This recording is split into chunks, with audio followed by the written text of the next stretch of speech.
그리고 방심위는 뭐 제가 또 한 번 말씀드리지만은 윤석열 대통령이 내놓은 무수한 가짜 뉴스에 대해 가지고 빨리 신속 심의해 주십시오. 제가 원래 동료 의원님들에 대해 가지고 이런 뭐 의정 활동을 지적하고 비판하는 걸 최소화하려고 하는데 오늘 좀 안타깝습니다. 우리 국민의힘 소속 과방위 동료 의원들께서 오늘 과방위 전체의 의정 활동이 아닌 다른 사유로 불참하신 것은 좀 안타깝고요. 이게 직무가 정지된 대통령을 만나러 가는 것이 공무라고 보기는 어려울 것 같습니다. 그래서 정치가 아니라 이건 반정치이고 이 불행한 사태가 발생한 원인을 찾고 없애는 것이 국회의원들이 지금 매진해야 될 일이 아닌가 하는데 좀 걱정입니다. 지금 며칠 전부터 외신에서는 한국 민주주의의 위기라는 말들 하기 시작했습니다. 그리고 제가 정말 부끄럽고 민망한 게 기사에서 공통적으로 지적하고 있는 것이 결국 대통령께서 계엄이라는 이런 중차대한 일을 가짜뉴스 보고 이제 벌렸다라는 이런 해석이 나오고 있는데 사실 선거라는 것도 앞으로 이제 진행될 것으로 봅니다. 저는 만약에 조기 대선이 치러진다면은 국민들이 미디어를 통해서 접하는 그런 정치적 아이디어 아니면 정견을 바탕으로 투표하는 건데 지금 대통령 같은 분도 유튜버들은 낚여가지고 이런 망상 속에 비상계엄을 하는 상황인데 저는 올바른 정보가 유통되고 그걸 바탕으로 국민들이 합리적인 선택을 할 수 있도록 돕는 것이 공직자들의 본분일 거다 이런 저는 그런 생각합니다. 우리가 독수독과 얘기 많이 하지만은 이런 독과 같은 정보가 퍼져 있는 상황 속에서 가짜 뉴스가 횡행하는 상황 속에서 어떻게 국민들께서 미디어에 의존해가지고 올바른 판단하시겠습니까? 그래서 오늘 다른 것들은 뭐 동료님들이 많이 물어보셨으니까요. 이 자리에 계신 고위 공직자분들에게 조금만 물어보겠습니다.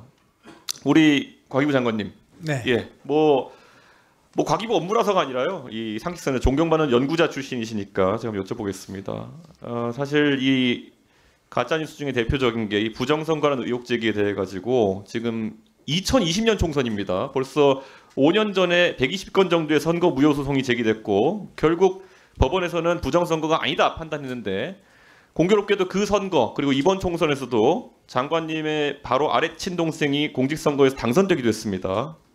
대한민국의 공직선거에 부정이 개입했다는 과학적이고 구체적인 근거를 혹시 들어보신 적 있으십니까? 네, 일부에서는 또 그런 주장을 하는 것도 들어본 적이 있습니다. 근데 뭐 주장이야 다 할 수 있다고 좀 봅니다. 그런데 아무래도 그런 주장을 읽어보셨을 때 통계적으로나 과학적으로나 아니면 절차적으로 근거가 있다는 판단이 드시는 주장이 있었습니까? 뭐 어떤 통계 학자는 아주 유명한 분인데 또 그런 주장을 하시는 것을 제가 한번 들어본 적은 있습니다. 예, 저는 이런 주장에 대해 가지고 정말 공직자들부터 대한민국 선거 시스템, 국가 운영되는 시스템에 대해서 신뢰를 보여주지 않으시면은 국민들의 불안이 더 커질 것이다 이렇게 봅니다. 우리가 통계를 보고 의심할 수도 있지만은 공직자라면은 공직자들이 어떻게 일을 처리하는지 그런 방식들을 알고 있다면은 불가능한 일이다라는 것을 오히려 국민들에게 정치적 유불리와 관계없이 힘을 주어 얘기할 때 이런 의혹이 근절된다 이렇게 생각합니다. 그럼 장관님 말고요. 그럼 우리 차관님들 한번 여쭤보겠습니다. 예, 다들 여러 정권을 거쳐가지고 정권과 관계없이 이 자리까지 올려오셨을 때고 고위 공무원으로서 이창윤 차관님 혹시 부정선거가 있었다는 것에 대한 근거를 들어보신 적 있습니까?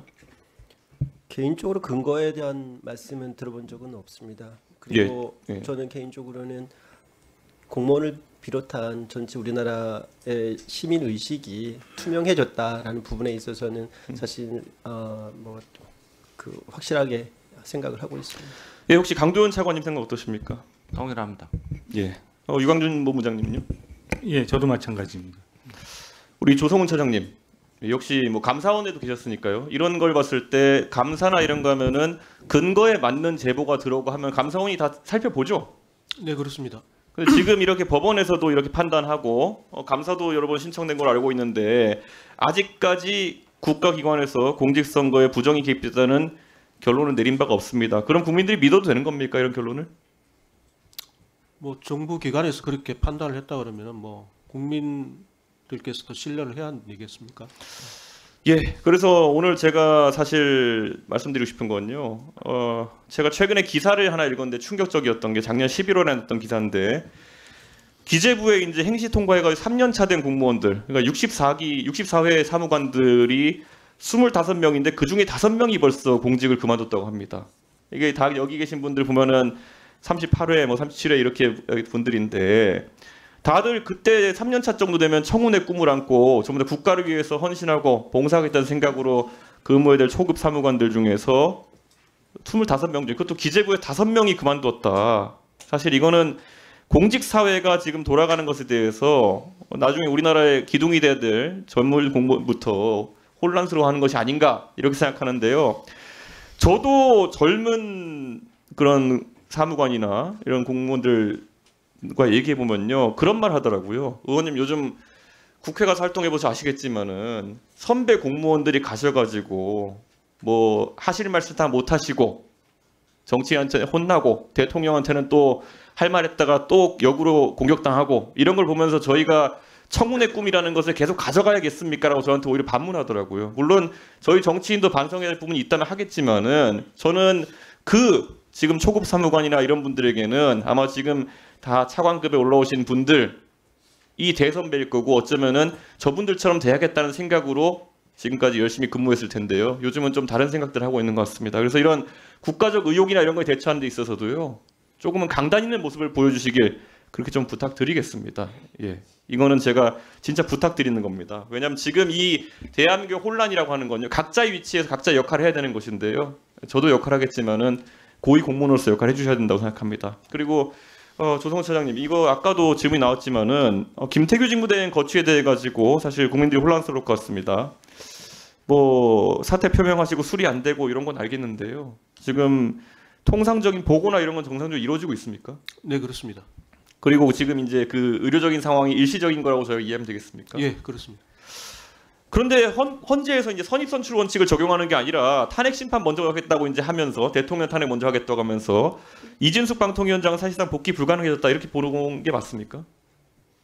그건 제가 언급하는 게 적절치 않은 것 같습니다. 예, 그런데 아마 그럴 것 같습니다. 그렇기 때문에 방통위에 지금 사실 업무 공백이라는 것이 뭐 두 분 지금 위원이 사실 거취가 다 불투명해진 상태이기 때문에 실무 직원들이라도 이 부분에 대해서 굉장히 심각한 문제의식을 가져야 된다. 아까 제가 처음에 얘기했던 것처럼 또다시 이제 저희가 정말 안타까운 상황 속에서 조기 대선을 치러야 될 가능성이 나오고 있는데요. 그 안에서 방송통신위원회가 이 선거가 불법이 가짜 뉴스가 유통되고 이런 것들을 잘 제어할 방안들을 마련하지 못한다면요, 아까 말씀드린 독수 국가입니다.